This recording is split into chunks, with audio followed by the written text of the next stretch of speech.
നമസ്കാരം. സംസ്ഥാനത്ത് പടർന്നു പിടിക്കുന്ന അമീബിക് മസ്തിഷ്ക ജ്വരം നിയന്ത്രിക്കുന്നതിൽ സംസ്ഥാന സർക്കാർ പൂർണ്ണമായും പരാജയപ്പെട്ടുവെന്നും യഥാർത്ഥ മരണസംഖ്യ മറച്ചുവെച്ച് ആരോഗ്യവകുപ്പ് മേനി നടിക്കാൻ ശ്രമിക്കുകയാണെന്നും പ്രതിപക്ഷ വിമർശനം. പകർച്ചവ്യാധിയല്ലെങ്കിൽ പോലും രോഗം ക്രമാതീതമായി വർദ്ധിക്കുന്നത് എന്തുകൊണ്ടാണെന്ന് ശാസ്ത്രീയമായി വിശദീകരിക്കാൻ സർക്കാരിന് കഴിയുന്നില്ലെന്ന് അടിയന്തര പ്രമേയ നോട്ടീസ് അവതരിപ്പിച്ചുകൊണ്ട് എൻ ഷംസുദ്ദീൻ MLA കുറ്റപ്പെടുത്തി.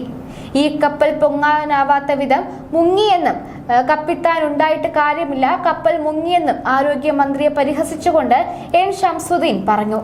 കേരളത്തിൽ അതിവേഗം പടർന്നു പിടിക്കുന്ന ഈ രോഗം ബാധിച്ച് ഇതിനകം 20ഓളം പേർ മരിക്കുകയും 100ഓളം പേർക്ക് രോഗം ബാധിക്കുകയും ചെയ്തിട്ടുണ്ട്.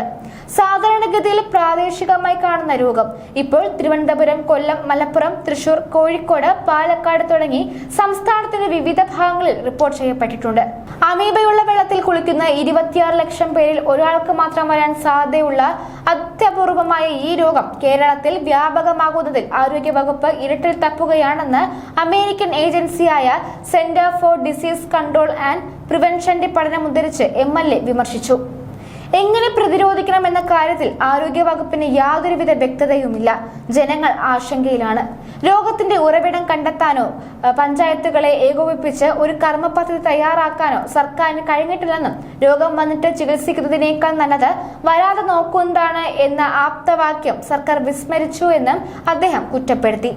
സർക്കാർ ഇരുട്ടിൽ തപ്പുന്നു, ഉറവിടം കണ്ടെത്തുന്നതിലും പ്രതിരോധത്തിലും പരാജയം, യഥാർത്ഥ കണക്കുകൾ മറച്ചുവെക്കുന്നു, ഉത്തരവാദിത്തം UDF സർക്കാരിൽ ചാരുന്നു.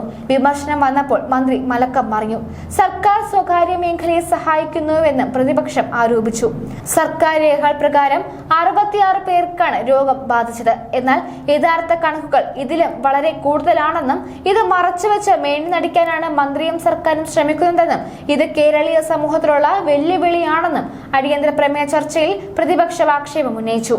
കുളത്തിലോ പുഴയിലോ കുളിക്കുന്നതിലൂടെയാണ് രോഗം വരുന്നതെന്നായിരുന്നു ആദ്യ ധാരണ. എന്നാൽ വീട്ടിൽ കുളിച്ചവർക്കും 4 മാസം പ്രായമായ കുഞ്ഞിനും രോഗം വന്ന് മരിച്ചത് രോഗവ്യാപനത്തെക്കുറിച്ച് കൂടുതൽ ദുരൂഹത ഉയർത്തുന്നുവെന്നും പ്രതിപക്ഷം സഭയിൽ പറഞ്ഞു.